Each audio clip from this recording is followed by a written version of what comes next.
Welcome to the Retro Boost podcast featuring myself playing me, playing you, playing Mario RPG. Yes, indeed. Super Mario RPG, the 1996 classic on the Super Nintendo. More like the 1996 should have stayed in the past.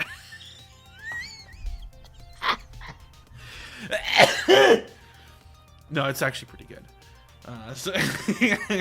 Yeah, he's just done. Yeah. All right, so this is my show now. Welcome to the Mike Variety Hour, where we talk about all things that I can think of right now. Teen Titans, Ron Perlman voiced Slade. Let's talk about that for 2 hours. Let's talk about Super Mario RPG. If you insist. So, 2 times this year, I have played remakes of games. It was the first time that I've ever played said game. The first time being, that was worded so weird. The first time being Resident Evil 4. Resident Evil 4 Remake. Never played RE4. And then now Super Mario RPG.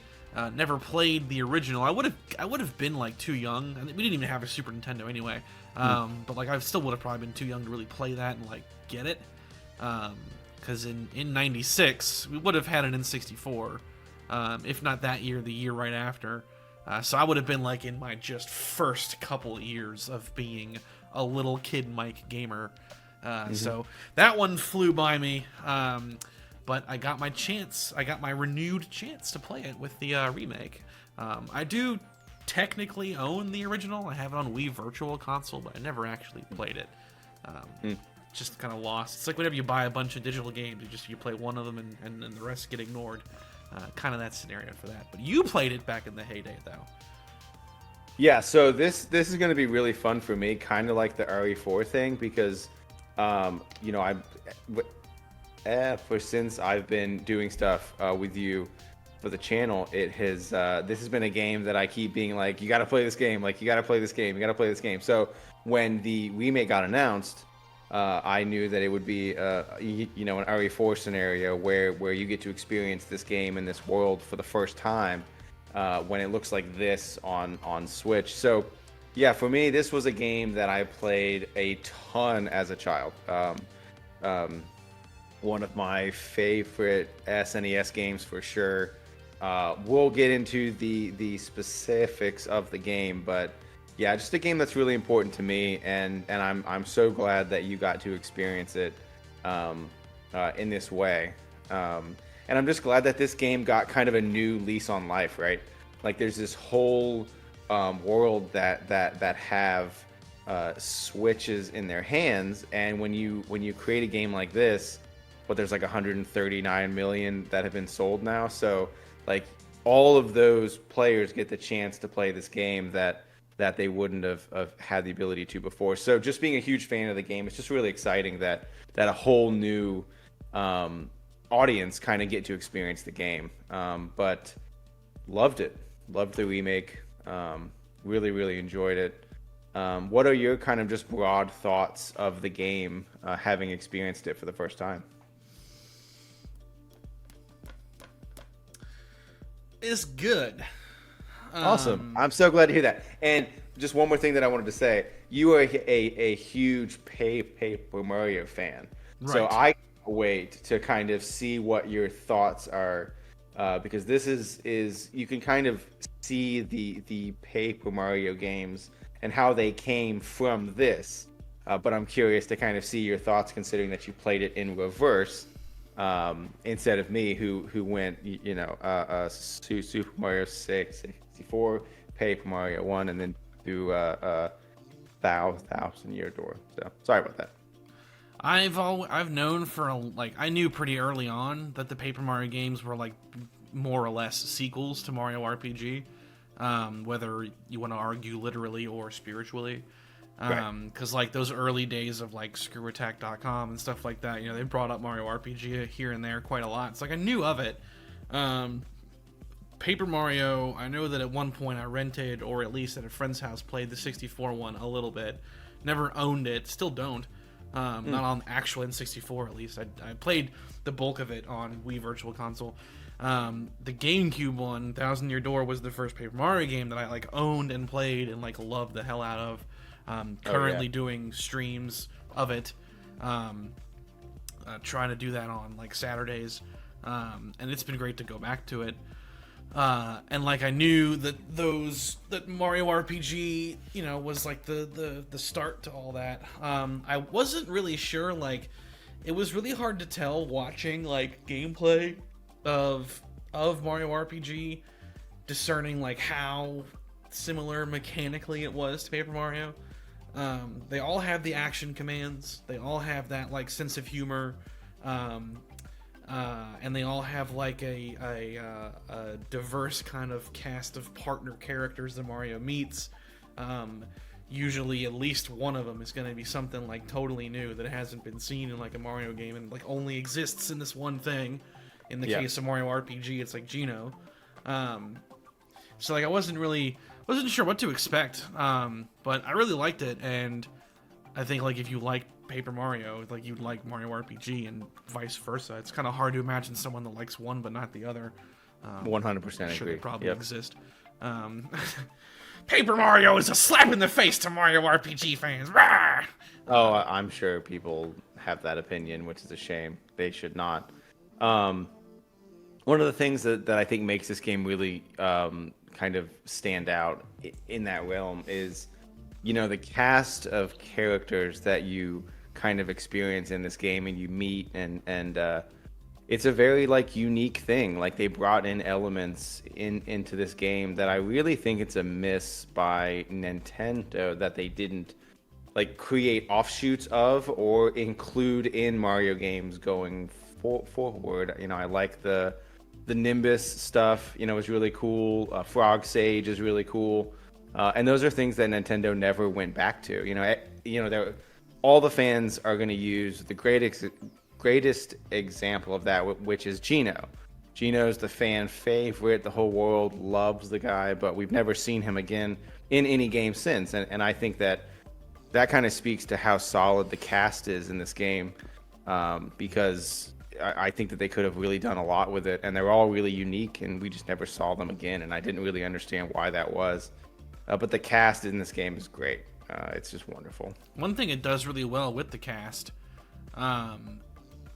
is that there's so many moments in the story where all of the characters are present and they all have dialogue, and that's something that the Paper Mario games don't do. It's Mario in the scene, and then like whoever the active partner is the one that has dialogue, and like you'd have to play the game like 8 separate times to kind of have like a different partner active to see what their dialogue would have been.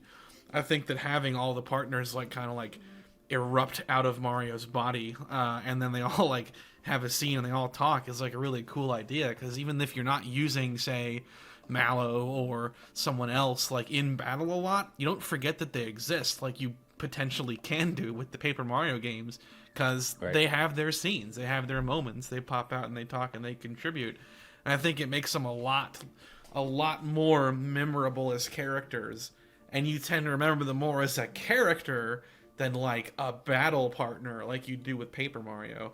When I think about my favorite partners in Paper Mario, I'm not thinking about them because of their character development. I'm thinking about them because of their moves. And like that's not necessarily the case with Mario RPG. Yeah, that's a really good point. And that's a really good segue into the next point that I want to make about the game is the writing is so good, and it held up really well for me. I thought that there were comedic elements in this game that were done really, really well. It just has this like comedic. It doesn't take itself too seriously, like at all. If anything, it kind of makes fun of itself a lot, which I think kind of speaks to the charm of the game and of the world. But the writing, I was worried how true they were going to stick to the writing, because you're like, a game that came out in '96, like how fleshed out is this story going to be? How is the writing going to hold up being that far? And I thought the writing was really, really good. I thought the character development was really good. But I laughed a lot at the writing, and it's one of the strengths of the game for sure. It got me here and there. It got a laugh out of me. I forget, there was like one moment that I like legitimately was like at, and I forget what it is now. It was a couple weeks ago. But there was like one moment that did get like a real rise out of me. Probably something with Bowser. If I had to just 100%. guess what it was. There's a lot of fun things in there. I think that one thing that all the Paper Mario games do really well is kind of the relationship that like Mario, Peach, and Bowser have. Bowser's the straight up villain in like the first Paper Mario, so it's a little different there, but like Thousand Year Door kind of brings it a little bit back to what RPG was like, where he's just this kind of goof doing his own thing, and the interactions with Mario are so bizarre but still in line with, you know, what an outsider knows about the franchise. I thought it was pretty hilarious that like Bowser just inducts Mario into the Koopa clan, and like he sticks to that like so hard that even by the end of the game he's like, Mario, start cleaning up my castle, like he's still employed or whatever. Like this is some goofy stuff. I really thought it was good. I mean, the characters are done well. I think the overall story is good. My only complaint about the story is that the main villain doesn't really seem to enter presently until pretty far in. And I think there's some, if this game was like made today, you probably would have seen characters like the Axum Rangers be like a recurring boss or something. Like they might have showed up earlier, things like that. I thought it was kind of weird that like you're on this quest to gather the star pieces, but like it isn't until like the 4th or 5th star piece that you're really like running into Smithy's people. Not that that's a bad thing, because like you go through a lot of really memorable scenarios before then, but looking back, I do find that kind of strange, because like the other, like Thousand Year Door has the X-Nauts as the villains, and you're like constantly encountering various members of their forces, whether it be recurring bosses like Lord Crumb, or just things that are kind of pushed into motion by them. And I really think there's only like 1 or 2 chapters that like those villains have kind of nothing to do with it, but for the most part they're omnipresent, and like that's the thing, Smithy isn't omnipresent in that game, I guess. Although I did notice doing some recording this morning, I did notice that what's his name, Bowyer, one of his arrows when it runs away at the end says it's gonna go tell Smithy about something. So I'm like, okay, so there's an earlier reference than I remember, but like it's not like it really comes back around for a really long time. So thought it was odd, but not a bad thing. No, I completely think that that's a valid point. When we were kids, it was funny because we didn't have player's guides. There wasn't like, I'm not even sure if Game Facts what was a thing yet, but for years and years, we thought that the boss was the giant sword, because we didn't know. We thought that was Smithy, right? And of course, when you beat him, and then when you go to the next part of the game, you start to realize that's not the case. And I completely agree with you, and I think that's one more miss, because I think that I wish that we would have seen the Smithy gang in more Mario games. You know what I mean? Like that could have been like a slightly recurring villain instead of Bowser, or something completely unique to the game. I just wish that there's another Mario game, like a 3D Mario game, where the Smithy gang's the villains. Like that would be so cool. But I totally agree that the game doesn't really utilize its villain all that well, and you really don't know anything about that until really the 3rd act in the game, really, which is a shame. Yeah, I thought it was like so, because before Mario RPG the remake came out, I decided to kind of like do my homework and like see the original game kind of more or less all the way through, and I read a bunch of stuff, and then I watched like a Games Done Quick speed run of it, and I thought it was like, and that speed run doesn't really skip anything to my knowledge. I mean, they're powering through stuff, it's a speed run obviously, but as far as core content goes, they hit all the marks. And I thought it was just so interesting and kind of bizarre that like as an outsider, I would have assumed villains like the Axum Rangers and the big blade ship would have been like way earlier, or something you encounter multiple times. And I was like so confused watching it, having that be the first time you see them, you fight them, and it's over. And I was like, oh, that was weird. Because like they seem to me like, as someone that didn't play it yet, they seem to me like that game's version of like the Shadow Sirens or something, like from Thousand Year Door. Like you're going to encounter them multiple times or whatever. It's not the case at all. I think the only, I guess including Bowyer apparently, but like unless I'm totally off here, the only smithy guys you fight prior to raiding the castle at the end would be the Axum Rangers and that robot guy that takes over the seaside town, Spiritovich or whatever his name is. Spiritovich, yep. There's the only two. It's just weird. I'm pretty sure that Punchinello is a Smithy gang member. The Moleville boss. Oh, okay, gotcha. I'm pretty sure, but I'm not totally sure. So segueing into the bosses of the game, they changed some of the names, like in the Super Nintendo game.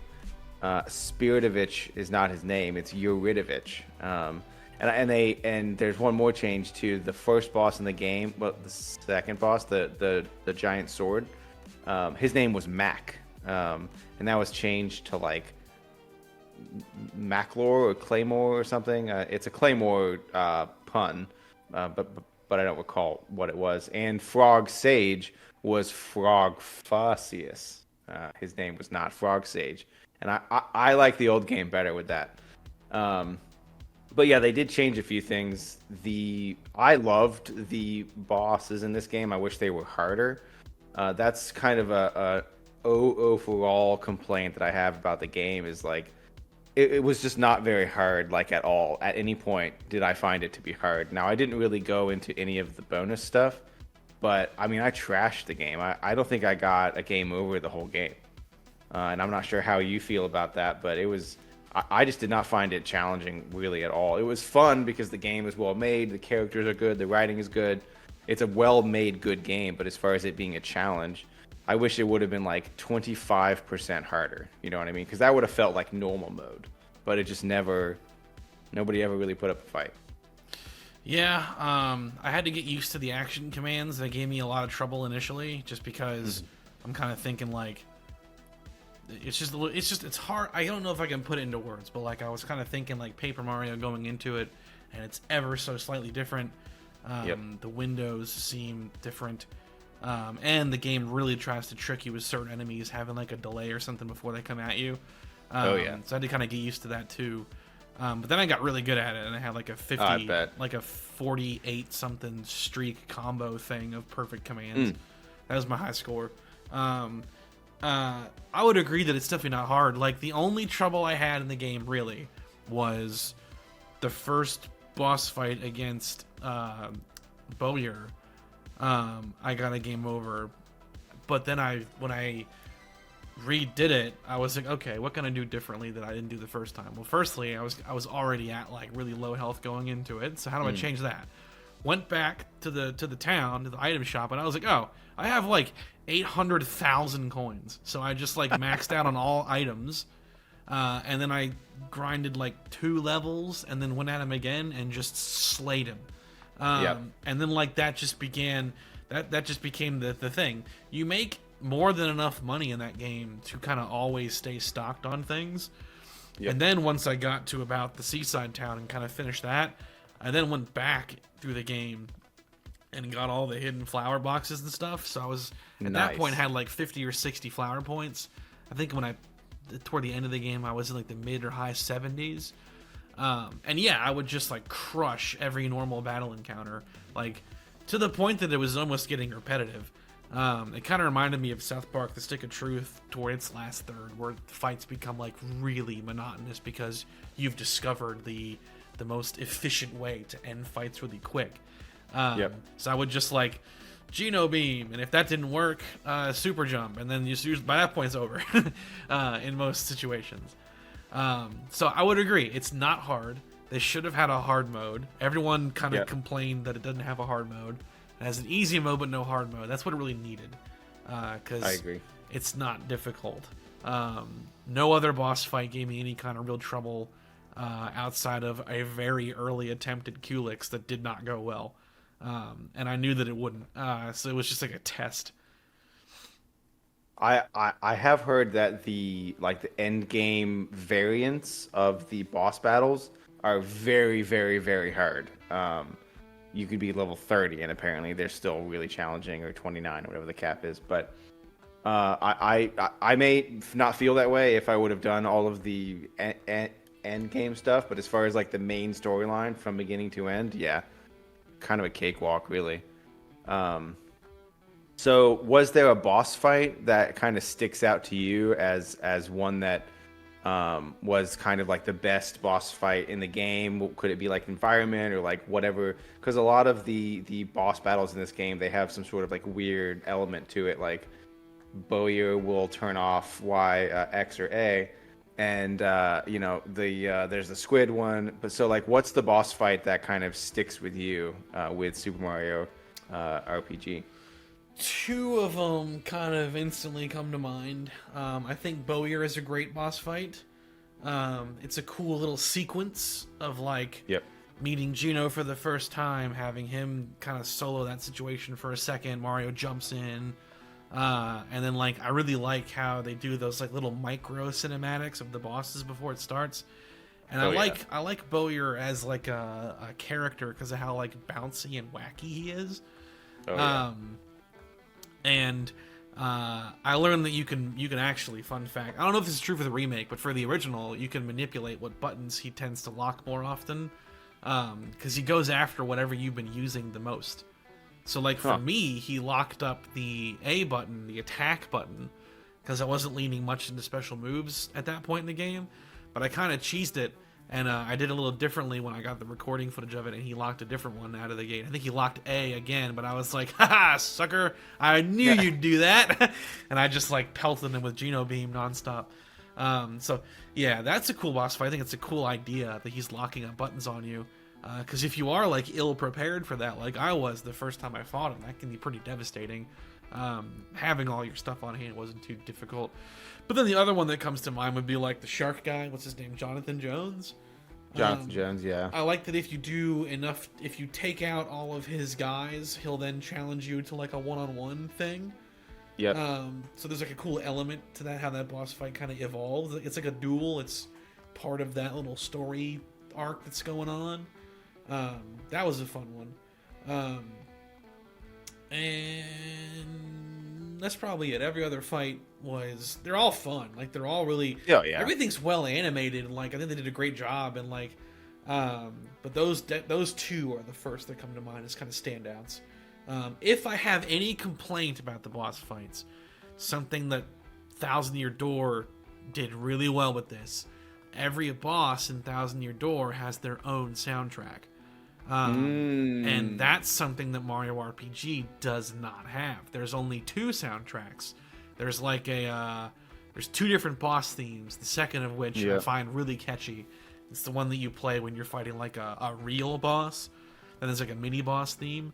But I was kind of surprised that like the bosses don't have their own themes, knowing that other Mario RPG games that tends to be the case.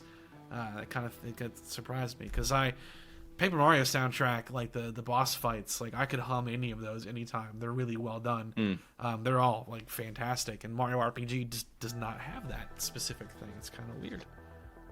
That's a great call out. Yeah. Boss battles for me, my favorite is probably Punchinello, the Moleville boss fight, because when we were kids, that was the point in the game that we thought like it got hard. So beating him was like, okay, you're like on the right track, because I remember we would get stuck there and we wouldn't be able to beat him. And obviously my experience with this version was not the same, but that always felt like the benchmark. Like, okay, if you can beat him, then you can keep going throughout the game. but I really like his design. I like the design of all of the boss battles in this game. I like literally Jonathan Jones. do not know who you're talking about. I'm gonna have to Google Punchinello real quick. He's the one that does all the bombs. He like summons the bombs. Oh. Now I remember. That brought up some music thing. Oh god. Yeah, he's like the benchmark where now I remember this guy. Yeah, the purple bell-shaped guy. Yep. Very very weird, strange, design, but I really like the mine mini game following that boss fight and the boss fight and getting to it where you have to get the bomb and then you fight all the enemies and all that. It's just a really good part of the game. And it's kind of when the player starts to hit their flow a little bit. You get a whole new set of attacks. But yeah, I would say Punchinello is the one that I enjoy the most. It's funny because you brought up the soundtrack and how there's not a track per boss battle, which I think is a really good point. But the soundtrack in this game is really, really good. When I was a kid, I loved it. That they pretty much took the same thing and just kind of modernized those tracks, and they sound so good. The Forest Maze track it slaps just as hard as it did when I was a kid, and the Bowser boss fight in the very beginning of the game, the dun dun dun dun dun dun dun dun, like so good. And just the soundtrack in this game, really, really enjoyed. Brought me back to when I was a kid. You have the choice to play the old one or the new one. I never turned the new one off. What are some thoughts on the soundtrack from you? I did turn it on and off just to see, to hear. I can see the sounds. I did try to experiment with that. There was one moment in particular where I was like, "This. I wonder if this can't be in the original. This is insane." The Valentina soundtrack when you're in the Nimbus Palace, how in the back of the song it's going like, I was like, "This is the most annoying thing I've ever heard in my goddamn life." And I turn it to the original thinking that there's no way that be in the original. No, it's in the original too. It's a faithful recreation of the world's most annoying backing track. That's funny. Drove me insane. Funny. That's the only soundtrack that it's not that I don't like it, I just find it kind of obnoxious. Sure. Yeah. But overall, that's the only one that I don't like. There's soundtracks that I don't like in Paper Mario as well. It's like, oh, that one's perfect, this one's flawed. No, they both got soundtracks that suck. Every Nintendo game does. They got great ones, good ones, and sometimes bad ones. Sure. But yeah, Forest Maze is probably my favorite one to come out of this. I find myself humming that one all the time. And then the main boss theme. I forget what that track. They have weird names. It's like Battle Against a Armored Boss or something weird. It's the boss theme that plays that has like the like I find that one like really catchy. Everything else I can't really say that I really remember that well, but other than the Valentina thing, they were all good. And that's the only one that kind of drove me insane. I was like, when is this going to be over? Nice. Yeah. When the trailer came out and they started with that main theme, I just remember getting really hyped because that was just it was just a game I played a ton of as a kid. So the fact that they took the soundtrack of a game that was already really good and they just modernized all of it, and it was just great. The boss theme, the standard boss battle theme, the victory fanfare. You can just play that on repeat all the time. It just had a lot of really good tracks, and I just think that's one more strength of the game for sure. I'm pretty sure you may have to strike this from the thing, but I'm pretty sure that the same composer who did this game has done Kingdom Hearts as well, which I can for sure see that. The soundtrack for those games are great. The remake or the original? The original Kingdom Hearts, I'm pretty sure, No, was the Mario same. RPG. The original. Oh or the yes, remake? yes, yeah. Well, both. So she of course wrote all of it for the '96 title, and then came back to remaster all of those titles for the Switch title. I'm pretty sure, at least. But Pretty sure. yeah, tracks are great. The normal boss battle's good. It's all good. One of the strengths of the game. One of the issues that I have with the game, and I want to kind of get your thoughts too. And you kind of hit it on the head a minute ago. There's not a ton of like equipment variety. I think that speaks to when the game came out. Role-playing games were still kind of role-playing games like this were still kind of going through that phase, right? Of like there being a lot of variety in gear and all of that. And this game, like, I appreciate that it has parameters like attack and special attack and all that, but the game really doesn't take those things very seriously, and there's not like a huge variety of gear that you can equip. Is that an area that you thought they did fine on, and I don't really need anything else from that? I had two thoughts about that. Number one, as far as the gear goes, it's pretty much exactly what like Ni no Kuni did. So Ni no Kuni is one of my favorite games of all time, but that's also one thing that game didn't do terribly well. There's no like strategy. You just get to the next town, and then if you can afford it, you just buy all the gear that's there because that gear has higher numbers. Like you're not really picking and choosing like, oh, there's like 6 different swords. Which one do I pick? No, there's like one of each type, and if you don't buy them all for each of your dudes, like you just didn't get them what they need. So Mario RPG is a lot like that. Like you get to the next town, and it's like, oh, here's my new selection. If I don't put them on, then I don't have the highest numbers. I mean, there is like something to say like in regard to like, oh, maybe I don't want to put this particular pair of pants on Mario, but you know, the next town I will. That's about the extent of the decision making. It's not very deep. Similarly, definitely. I felt like no matter what you do, the game really wants to evolve those characters to lean into certain stats. Yes. I was really curious if I could turn Mallow into like a dangerous magic attack person, and it just did not happen. I did nothing but put level up into his magic stat for like the first 2/3 of the game. And it didn't matter. Like, he didn't do diddly dick for damage with his thunderstorms or nothing, despite all that effort leaning into it.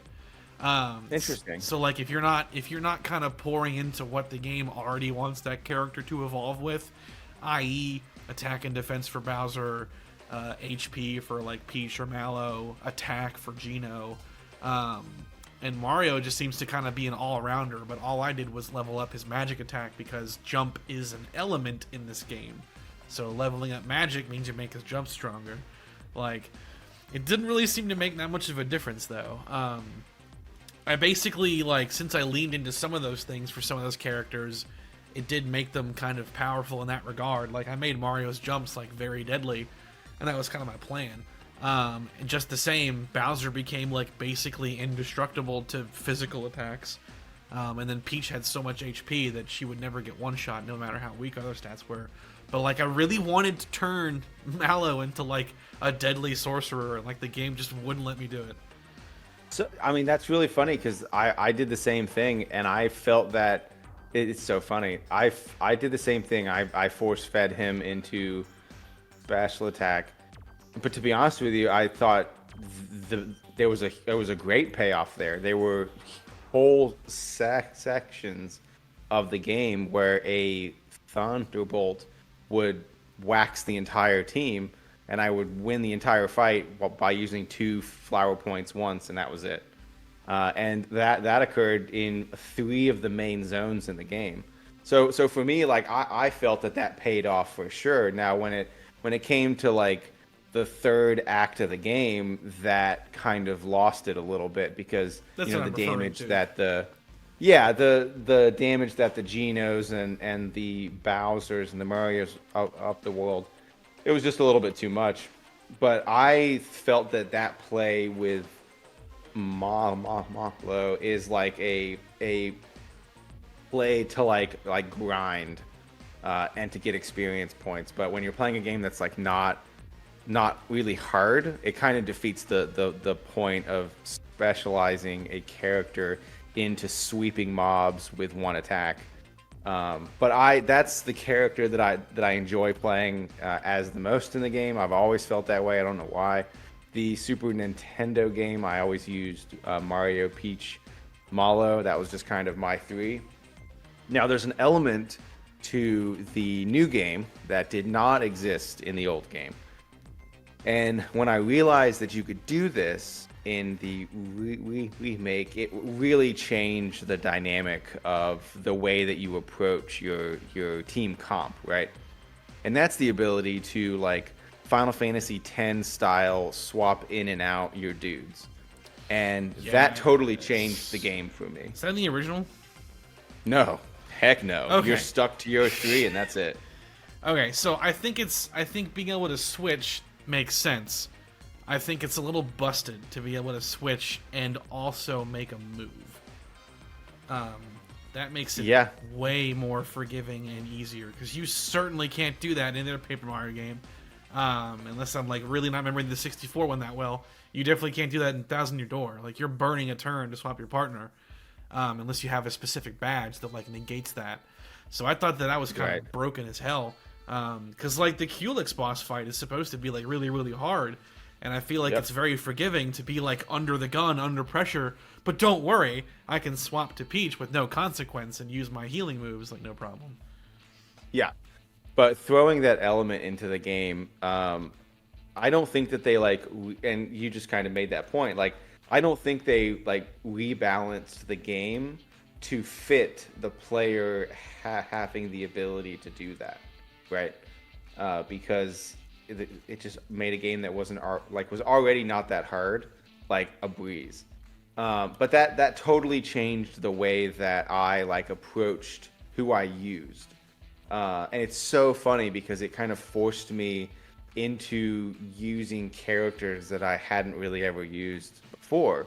Like, Bowser might be my favorite thing that I discovered in playing the new game for Switch, because I never used him in the 96 title at any point in time. I did not think he was really any good, and I just didn't think that he really had a place in my party. But when I look back at this title and kind of how flexible you can be as a player, my starting three, like the three that I started with the majority of the time, was Mario, Malo, and Bowser, and those three just like those are the three that I felt best with. Whenever I would need Geno boost, I would take Malo out for Geno and use that. If I needed healing, I would throw in Peach. Like, it just changed the way that the player, approached boss battles, enemies, really the entire game. Because before, like I said, you were stuck to the same three. So, like, tell me about how you utilized your party. What were the three that you kind of liked the most? Just like general character swapping in and out. What was your strategy? I tended to. I mean, my main three that if the game was logging this kind of information, it would tell that my main three would have been Mario, Peach, and Bowser. Just because of Mario and Bowser's like reliable physical damage, Bowser's defenses specifically, and then Peach can heal the whole party with one move. But I would usually start fights with it being Mario, Bowser, and Geno. And I would have Geno use his boost on Mario and Bowser, and then either continue attacking or swap to Peach if it was like a longer fight. If it was just like battling the normal enemies, there's no reason for me to swap out Geno. Like, the three of them can just deal so much damage come later points. There was no reason to swap much. But in boss fights, I tended to have Peach out for a lot of it, because she can I think Peach, through her natural stats and equipment I gave her, was like immune to being put to sleep and some of the stuff like that. So she would never really fall prey to certain stat things, and she could always heal the others and so on and so forth. That particular was like invaluable against some enemies, and Culex in particular. because for whatever reason, the first 2 times I fought him, he just wanted to do nothing but put people to sleep. And then the 3rd time, the RNG gods showed their mercy. He didn't even use that move once. That's funny. But yeah, I probably used Mallow the least toward the end of the game. But I used him quite a bit for the first chunks and even after getting Bowser in them, because again, I was just trying to see what I could do with that character with his attacks. Ironically, he had a lot of utility in the final boss fight because certain forms of Smithy are weak to lightning.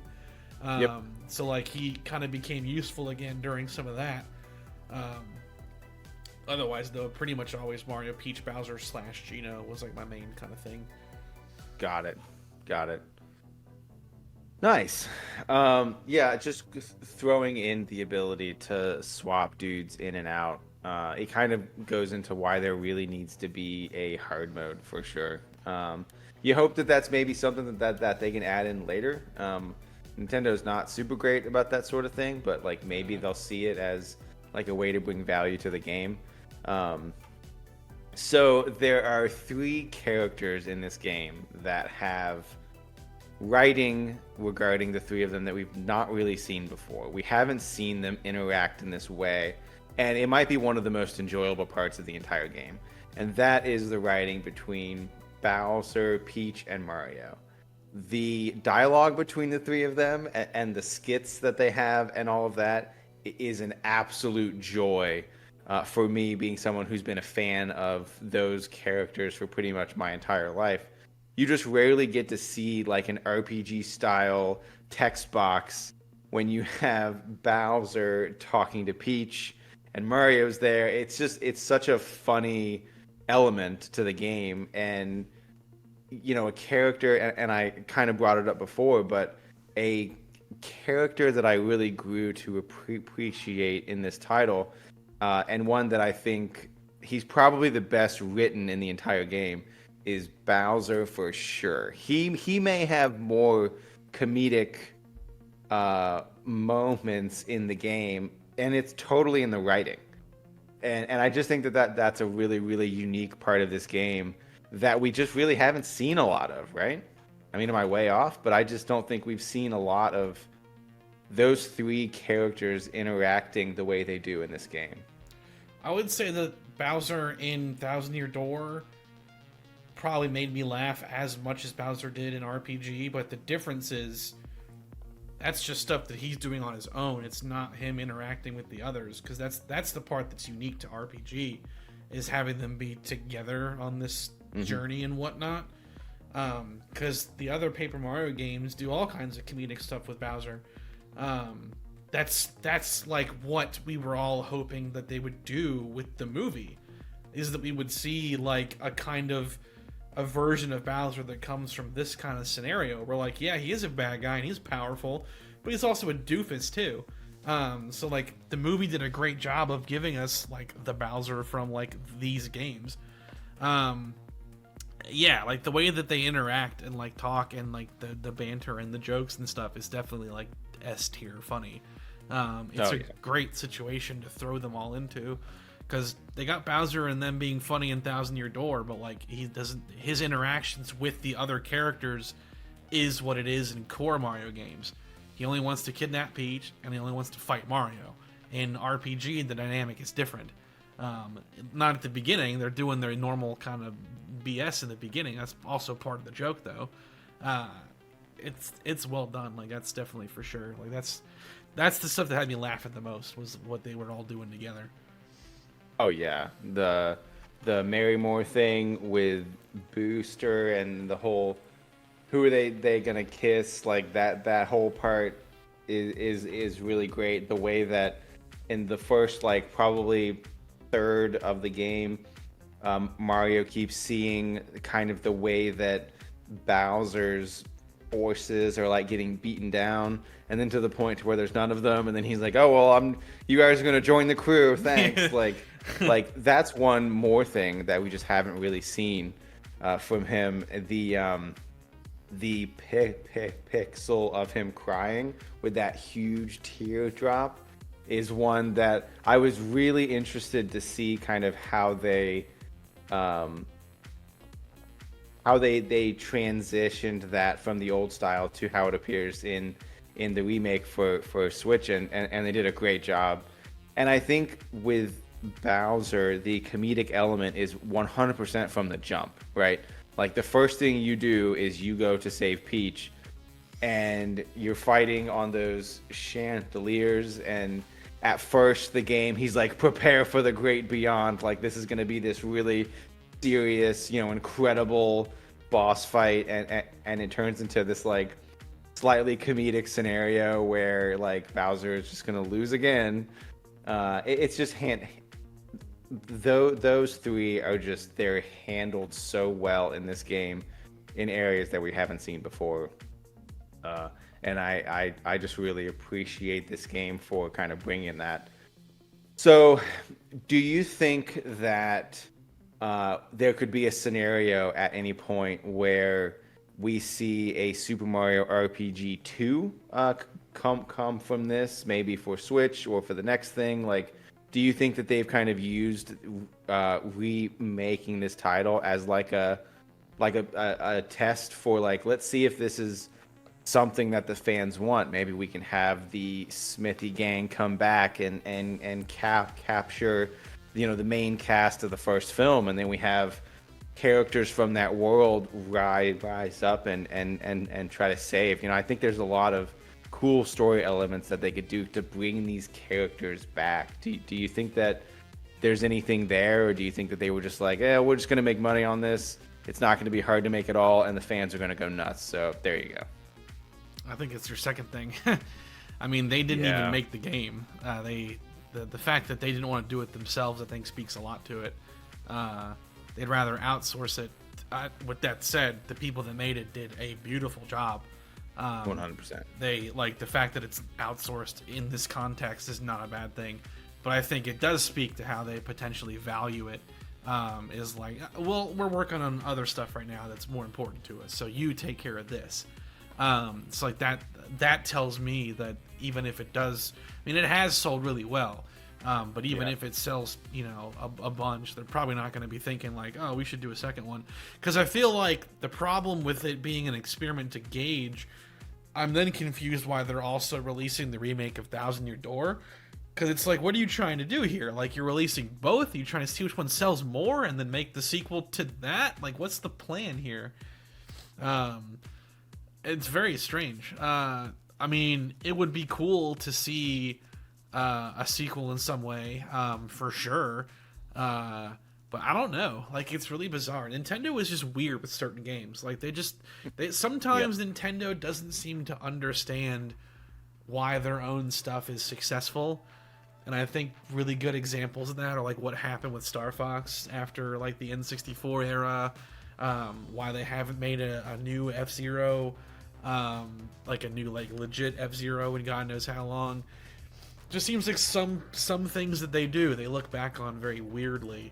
And I mean, even with Mario RPG, like all they were really content to do was put it on Virtual Console and then like pretend that it doesn't exist otherwise. Because everyone was begging for Geno to be in Smash Bros. From the get-go, debatably, but really Brawl and 4 Wars, where it was like, is he going to be in this one? He's going to be an Ultimate, right? Like, it never happened, and they were begging for it. And they're just like, it's weird. So it's bizarre. I mean, I'd like to see that. The game has been very well received, and has sold well. So I know that the people that made it, I did see that the original game director wanted to make a sequel, right? That came out in the news, I think. Yeah, I'm pretty sure. And I think they should. I think that there are unique characters in this world that fans really like. And I don't think it would be that hard to like give us similar gameplay, but like add on to it, like modernize it a little bit more. Give us more choice in gear. Give us, instead of 5 characters, give us like maybe one more, or even more than that. Like Yoshi could be in it, Wario could be in it, Waluigi could be in it. Like there's so many things that they could do to like bring traditional Mario characters into this world with Smithy and Jonathan Jones and Nimbus and Frog Sage, and all them. Like I just think that there's a lot of really cool things that this world brought, and I just don't think it would be that hard to do, and I think they'd make a ton of money from it. Like, put me in that boardroom, I will sell it. I don't know. Who is this man? Get him out of here. Yeah. Who's this guy? Just get arrested. Can you leave real quick?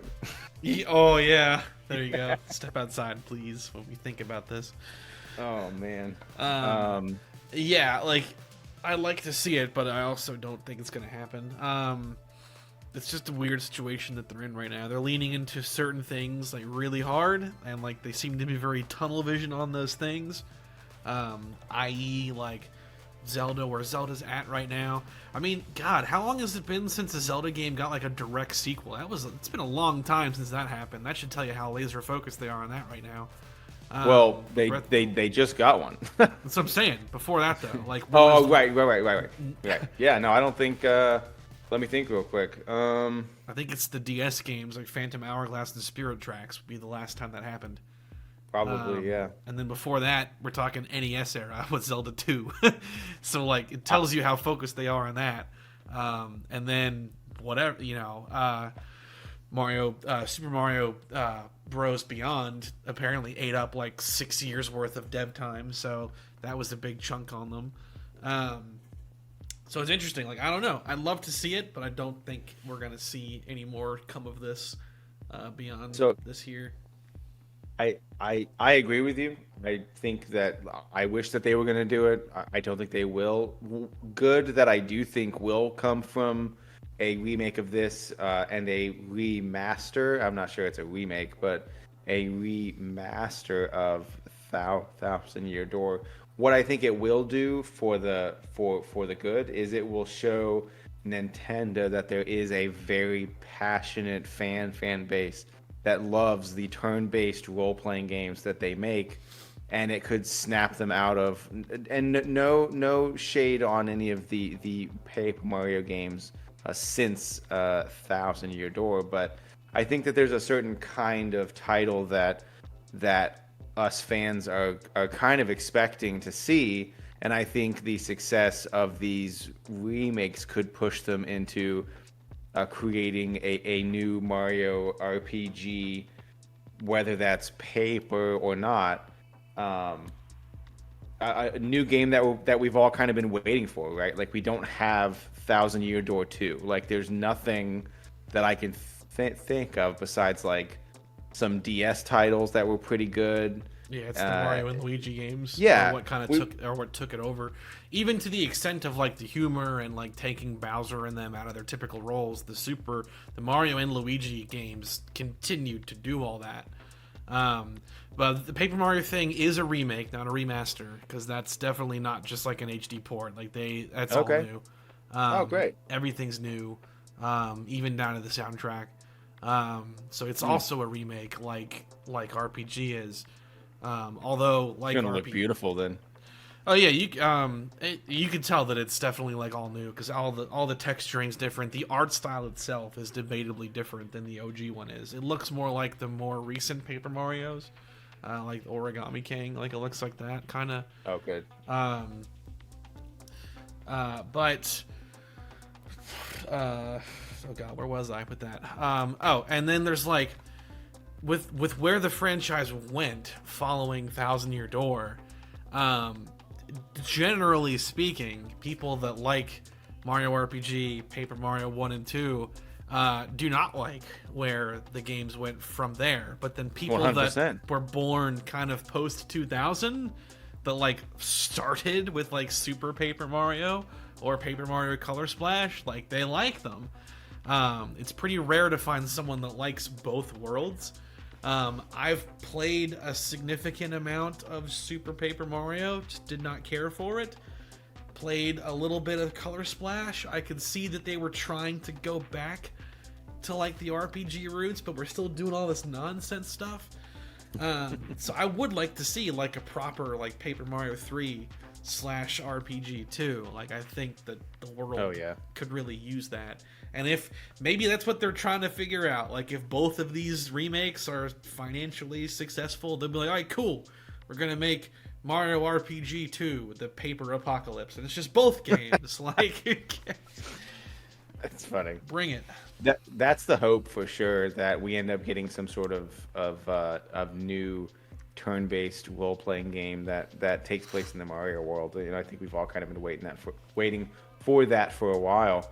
I wouldn't be sad at all if it was like Paper Mario 3, or however they would. I'm sure they would give it some unique title. But if like a fully fledged, brand new Paper Mario turn-based game came out, how hyped would you be for that? Oh, maximum hype, because Absolutely. I've felt nothing for like any of the Paper Mario games that have come out, because they're just not what I associate with that franchise, which is a shame, because statistically speaking, the majority of Paper Mario games are not turn-based RPGs. Yep. Isn't that sad?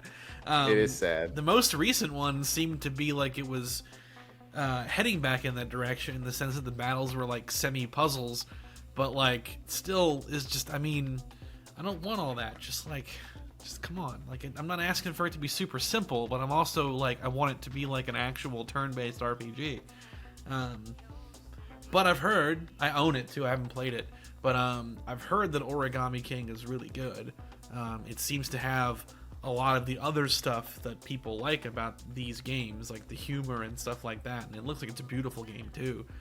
It's just not really the gameplay that makes me want to play it. That's the part that's missing. 100%. Yeah. Same here. I've been waiting for a turn-based Mario game for a while now. When the Paper Mario series went away from that, I stopped following the series, just because I'm a huge fan of turn-based role-playing games. I go back and I play all of the old ones. But going back to the Super Mario RPG remake, just what are some of your like macro thoughts on the game, as far as like good game, bad game? I know you said in the very, very start here that you enjoyed it, but just kind of expand on that. What were some elements that you really liked, as we finish up here? Oh, what, on 1,000 Year Door? No, of the Super Mario RPG remake. Oh, sorry. Okay. It's all good. Yeah, I know we kind of got lost into the Paper Mario part, so I was just trying to reel us back in. It's a very good game. I could see myself maybe playing it again down the road, although I don't know if I will. There are definitely parts of it that'll stick with me, which is a good thing. I enjoyed playing it. I wish I had played it in my more comfortable environment here. I played the bulk of it on the road, in like hotel rooms. But regardless, was still having a great time with it. It was a very good game. I'm glad that I do wish that I played it originally. This isn't quite like Resident Evil 4, where like I am glad that I played it on the remake version, just because of mechanically how different the games are. Nothing's different mechanically with the remake of RPG. It's still the same game at its core. So part of me wishes I did like actually, just play it, despite owning it for so long on Wii U and stuff like that. But I really enjoyed it. I enjoyed it more than I thought I would. Like, for some reason, I've always been kind of afraid to play that game. Like, I just don't know what to think of it. Seeing gameplay of it, and like, it's one of those Super Nintendo games that has like that very unique art style to it, one that I'm not honestly a fan of. Personally, I find the original game to be kind of hard to look at. Interesting. That's just me. I mean, I can look at it, obviously. Like, I could play it, but like that's just part of like one thing, I guess, that kind of kept me away from it, was like it just looks so weird. But finally having played it, I wish that I had played it sooner. I really enjoyed it. Nice. Yeah, I loved the game. When the remake was announced, I was super hyped. Loved all of the things that they added in. Not a huge fan of some of the changes with the names, but that's a very, very minor thing. It's a great game. You know, it's one of the better. I would say, you know, I'm sure we could debate this, but you know, which is better, Paper Mario 1, Thousand Year Door, or Super Mario RPG, and kind of how do you rank those? You know, I know my ranking will not be the same as yours, but I think the margins for these three titles are very slim. They're all three really, really great games. They all deserve to be played.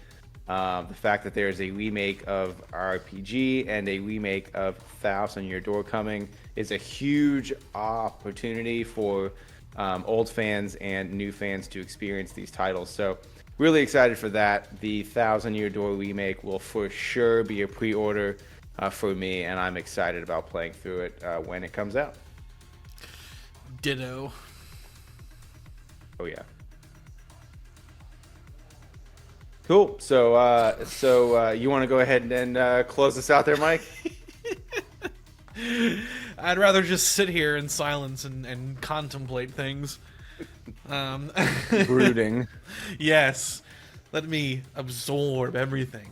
Is Mario RPG really just an analogy for the folly of man? No. It's a good game, though. Play it. For all the fans out there, saw Godzilla -1 again today. Still really good. Holds up. Holds up. Had to throw that in there. It holds up from the last time you saw it 6 days ago. As opposed to the 20 years Mario RPG had a bigger gap to fill. Yeah, -1's incredible. Yeah. My last question for you. Okay. Which is the better remake? And I feel like the answer's probably obvious, but I mean, just curious. Out of all the remakes you've played this year, which are actually a number higher than 2, which is kind of shocking. Yeah. Which definitely. one do you think was the better remake compared to the original? Which one gave you the most whoa playing the remake? Well, I think Resident Evil 4 is probably the greatest remake of all time. Like when you think of the clay that it had to work with versus the statue that the remake is, it adds things and adds elements into RE4 that we didn't even know we needed. So I mean, RE4 is, like I said, the greatest remake of all time. The Dead Space remake is incredible. I just think we are in the golden age of remakes. We have the Final Fantasy VII Remake Part 2 coming out in March. I'm pretty sure it's March, February maybe. One of the two. But yeah, we're just really in a great time for the generations like ours who got to experience a lot of these really old games that seem to have a really strong following, and studios want to remake these games and have a new generation experience them. So, I mean, RE4 is the best remake, but this is just one more in kind of a long line of really, really great remakes that we got this year. It's certainly probably second or third, depending on where I want to put Dead Space. But yeah, great. It's just one more really great remake that we're all getting, and it looks like there's some more coming out too. So. Well, sorry, Tory. The answer we were looking for was Pikmin 1 and 2 HD. Better luck next time. Didn't win the prize. Why remake the game when you could just like up the resolution and I mean like cut all that cost? I mean, am I right? Really good to play those again too. But yeah, it is the only like non-remake to come out this year, and I felt like Pikmin 2, 1 and 2. We're kind of like a small business or a house in the middle of a city that refused to sell its land, and the skyscrapers that are Mario RPG, Dead Space, and RE4 are just looming over it like, what are you doing down there, you scum? So I have a really interesting question for you. If you could remake any video game, and the studio just makes the game, it's incredibly beautiful, but you get to pick that one game. I'll go first. Chrono Trigger 2D HD remake. I would cry if a trailer dropped for a Chrono Trigger 2D HD remake. I would not be able to compose myself. That game is so incredible, and if Square was to somehow bless us with that, that would be the one title that, of all the games that I've played and of all the games that I'm a fan of, Chrono Trigger would be my number one game that I would want them to remake, just because of how impactful that game was on me and how it's just one of the best video games ever made. What's the title for you? Super Metroid.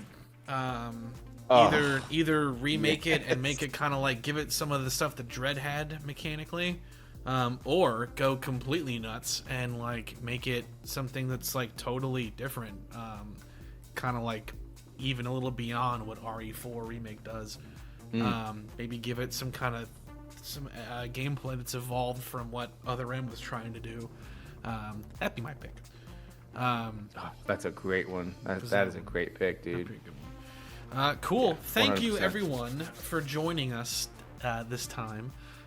Next time, we might be journeying into the Temple of Doom. We'll see. Oh, yes. That's gonna be fun. Cool. Really enjoyed this, man. Yep, and I'll really enjoy Indiana Jones and a Crystal Skull. It's the best Indiana Jones movie. Good night, everybody.